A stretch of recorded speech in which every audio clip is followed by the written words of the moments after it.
আৰম্ভণিটো একাপ ৰঙা চাহেৰে।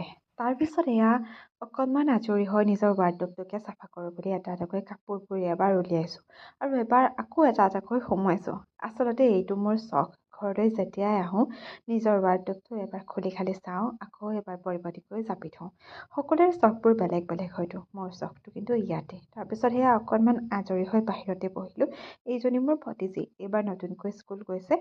স্কুল যোৱাৰে দিনাৰ পৰা মাকে বেগটো লয়, আজি নিজেই লৈছে, তাকে দেখুৱাইছে। তাৰপিছত এয়া সাজি কাচি ওলাইছোঁ ৰিলচ এটা বনাবলৈ।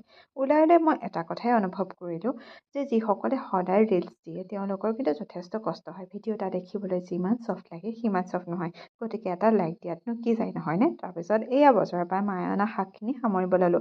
মাক সুধি আছোঁ ফ্ৰিজত থওঁ নে ক'ত থওঁ, মায়ে বোলে বাহিৰত থওঁ। তথাপিও মই কিন্তু ফ্ৰিজতে থৈছোঁ। আচলতে ঘৰলৈ আহিলে এনেকুৱা কিছুমান কাম কৰিয়ে সময়বোৰ যায়। তাত থাকিলেতো এনেকুৱা মুহূৰ্তবোৰ নহয়েই। ভাল লাগে ন ঘৰত থাকিব।